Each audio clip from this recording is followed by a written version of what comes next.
Our mission is to unpack Katz's central disruptive idea that meaning is inherently constrained by physics, and then analyze the 5 core reasons why academic institutions seem to be systematically rejecting this framework. And this challenge is profound. It's so profound because it integrates concepts across fields that, frankly, never speak to each other. They live in their own silos. Completely. Katz proposes that while the experience of meaning is subjective, you and I can process the same idea totally differently, the system that holds that idea together is fundamentally, well, it's thermodynamically constrained. Okay, let's be the proxy for you, the listener here. When I hear thermodynamically constrained, my mind immediately goes to, heat and engines, steam power. Sure, of course. How does the second law of thermodynamics' tendency towards disorder or entropy, how does that apply to a belief system or a mathematical proof? That's where the analysis gets truly illuminating. Katz suggests that semantic systems, which are really just complex information processing structures, are governed phenomena. Governed phenomena. Yes. Think of your most complex argument or theory. To maintain it, you have to constantly interpret new inputs, store memories, transmit the ideas, and manage internal contradictions. All of these processes cost energy. There's a metabolic cost to thinking. There is. And every piece of recursive processing, rethinking it, revising it, repeating it, introduces a kind of friction. So you're saying if a concept or a system of thought is constantly being debated or elaborated on, it is actively generating disorder. Exactly.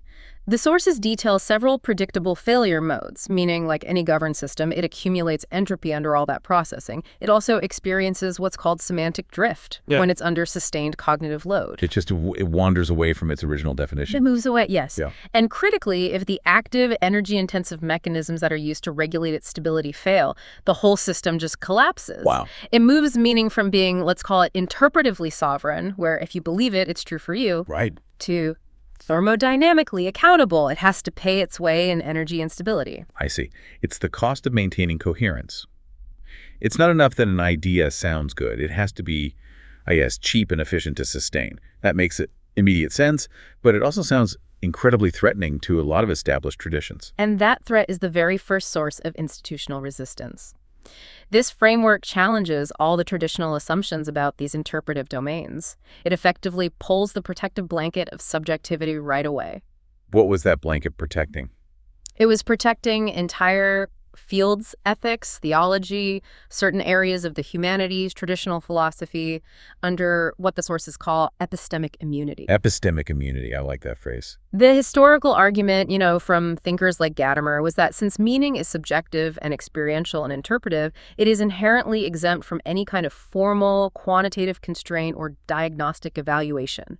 Subjectivity was the perfect shield. So as long as I can say my theological framework offers rich meaning for my followers, or my ethical position is compelling within its own internal logic, it's valid. Well, stop. You can't measure it against some external standard of efficiency. Precisely. But the thermodynamic framework blows this wide open. It argues that the ability of that system to sustain itself, to resist decay, to maintain coherence across different real-world contexts, that is independent of your subjective feelings about it. Okay. We can now evaluate these semantic systems not just for, their interpretive richness, but for measurable phenomena. How much boundary maintenance does it require? What's its rate of semantic drift?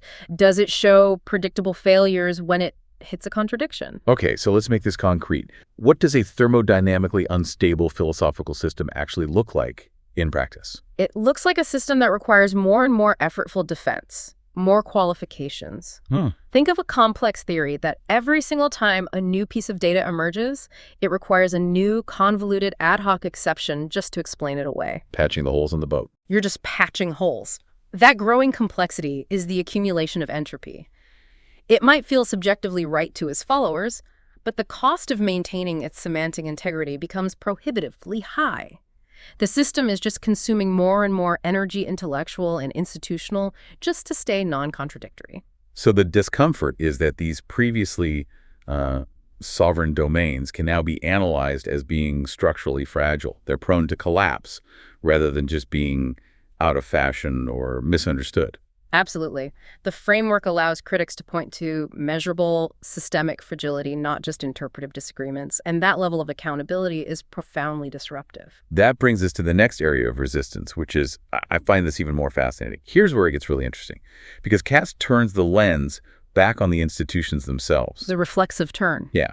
We assume these tools of academic evaluation, peer review, journal rankings, grant applications, we think of them as neutral mechanisms designed to improve knowledge quality. But this framework argues they do the opposite. They're actually active sources of entropy. And that's the second source of resistance. The thermodynamic framework reframes evaluation not as this neutral filter, but as an active intervention that injects entropy into the very system it is trying to assess. It makes things worse. It imposes requirements that destabilize semantic coherence. So how does peer review, which is supposed to refine and stabilize claims, how does it actually create disorder? It's all driven by constraints. The pressure of peer review forces something called semantic compression. You have reviewers demanding contradictory revisions, editors imposing rigid word limits. Oh, I know that feeling. Right. And the fundamental requirement to fit a huge, complex research program into a tiny, self-contained box, the journal article. Think of taking a massive, detailed mural and forcing it onto a postage stamp. You lose all the nuance, you lose the context, the critical details get sanded off. You have to. And on top of that, the system incentivizes novelty over stability. To get published in a top-tier journal, you can't just confirm a foundational truth. You have to demonstrate some marginal, often hyper-specific new distinction. A tiny little addition. A tiny addition. This pressure pushes authors away from reinforcing coherent, stable claims and toward these marginal assertions that just increase the overall entropy and fragmentation of the entire knowledge system. It's like everyone is rewarded for adding small, unique branches, but absolutely no one is rewarded for maintaining the structural integrity of the trunk of the tree. What a perfect way to put it. It's not that the individual paper is bad, it's that the mechanism designed to make the paper good is simultaneously making the whole system worse. And this evaluation mechanism then becomes a collapse accelerator. It becomes a collapse accelerator by optimizing for proxy metrics instead of systemic coherence. And this leads us directly to the fifth, and I would argue the most sensitive source of resistance. Okay, let's spend some time on this idea of academic incentives, because this one hits very close to home for anyone working in higher education. Katz is suggesting that the incentive structures are fundamentally incompatible with long-term semantic stability. This is the ultimate reflexive threat. Prestige metrics, the H-index impact factors, the sheer number of publications, they were intended as neutral indicators of contribution. Right, a rough proxy for quality. A rough proxy. But they've morphed into optimization targets. They become the goal itself, not a proxy for the goal. And the thermodynamic analysis reveals the outcome of this optimization. How do researchers optimize for publications? By learning to fragment their work, a single, unified, coherent research program that might take 5 years to execute and result in one groundbreaking book is, well, it's thermodynamically inefficient for your career. Right. You'd be crazy to do that. The optimal strategy, the one rewarded by tenure and promotion committees, is to slice that coherent program into the minimum publishable increments necessary to maximize your output count. It's the intellectual equivalent of maximizing quarterly shareholder reports over long-term product quality. That's a fantastic analogy, yes. The thermodynamic diagnosis here is just devastating. The cumulative effect of maximizing individual career metrics is the creation of a knowledge system that produces more documented outputs. More papers. More papers, while simultaneously sustaining less fundamental coherence. The overall signal-to-noise ratio just plummets. Now, is this just the usual critique of institutions, or does the thermodynamic framework actually offer a way to measure this decline? Because that's the difference between a philosophical critique and a real empirical threat. It provides the measurable signature. Entropy accumulation under recursive processing is that signature. You can see it. The system is operating optimally for the individuals within it. They get tenure, they get grants, but it is operating suboptimally for its stated purpose, which is the sustainable growth and stabilization of human knowledge. Wow. So institutions are being asked to accept a framework that diagnoses their most cherished operational structures: tenure review, grant cycles, publishing houses as thermodynamically unsustainable. That resistance, it's existential. Let's pivot now to the structural reasons this integrative work faces so much friction, even when the underlying methodology is, totally rigorous. It's what Katz calls the interstitial problem. It's work that falls between the cracks of defined expertise. That's the third source of resistance. Disciplinary boundaries. Academic review is optimized for depth and for incremental advancement within a stable field. Journals are curated by hyper-specialized experts who act as gatekeepers. And they're very good at recognizing what Kuhn called normal science. Excellent at it. But this research isn't normal science. Not at all.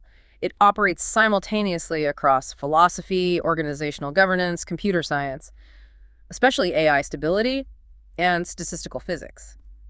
You'd need expertise in all 4 domains to properly evaluate it. So what happens when a reviewer gets this manuscript? What do? You get a systematic rejection pattern. The philosophy journals dismiss it because the computational analysis is too technical. Too much like computer science. Right. The computer science journals find the philosophical and organizational implications too vague or just out of scope for their field. Not our problem. Exactly. And the organizational journals, they dismiss the formalism as unnecessary thermodynamic jargon. So every discipline protects its turf by systematically excluding work that challenges the fundamental segregation of knowledge. It seems like the only place this work could thrive is in some kind of interdisciplinary center. But those centers often lack the publishing prestige of the established siloed journals. That's precisely the problem. The disciplinary structure itself is optimized for segregation. It actively resists these integrative frameworks that demand a simultaneous understanding of previously separate commitments. Which brings us to the fourth source of resistance. It's closely related. It's the neither nor problem. The framework just refuses to fit into the familiar philosophical boxes that reviewers use to categorize and judge ideas. Think of it like this. Reviewers are conditioned to put ideas into one of 2 boxes. Is this a realist argument, meaning truth exists externally, or is it a relativist argument where truth is socially constructed? Okay, the 2 main camps. This framework rejects both sides of that binary, and that causes what the sources call evaluation paralysis. So how do you reject relativism but also reject pure positivism? What is that middle ground? It's a very nuanced, but I think a critical synthesis. Katz argues that truth is ontologically anchored. Meaning the target, the objective reality exists. It's fixed. It's independent of human interpretation.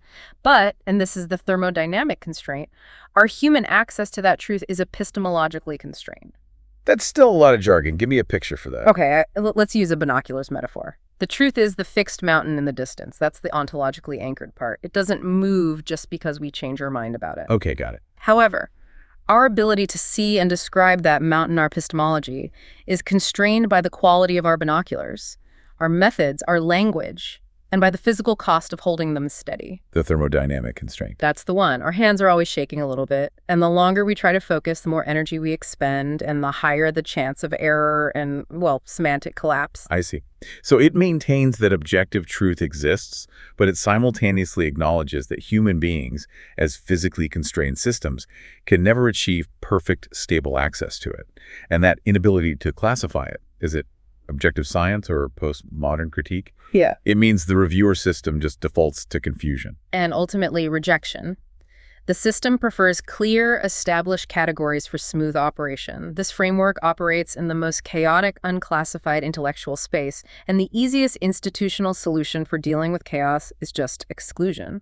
So this deep dive into the work of Erickson Katz, it's revealed a truly challenging thesis. The core conclusion for you, the listener, is that the institutional resistance to making meaning accountable is not primarily about the substance of the claims. No, not at all. The resistance is structural. Academic institutions are optimized for producing predictable, incremental knowledge within tightly controlled, stable paradigms. Yes. Not for integrative frameworks that expose foundational flaws across multiple fields at once. And what's fascinating here is that the resistance is a self-preserving loop. The work challenges the existing distribution of intellectual authority, the power held by specific departments, specific journals, and tenure committees. It's a threat to the established order. A huge one. Advancing this framework would require a fundamental reconsideration of how academic institutions structure the production, the assessment, and crucially, the stabilization of knowledge itself. It's not just a debate over a theory. It's a fight over organizational survival. Exactly. And that systemic defense mechanism leaves us with the final, very provocative thought posed in the source material. Will institutions adapt their evaluative mechanisms to accommodate frameworks that make those very mechanisms objects of analysis? Will they reform their internal logic? Or will resistance persist until thermodynamic constraints assert themselves externally through a systemic knowledge collapse rather than through internal institutional reform? And that is the unsettling question you are left to mull over as we close this deep dive.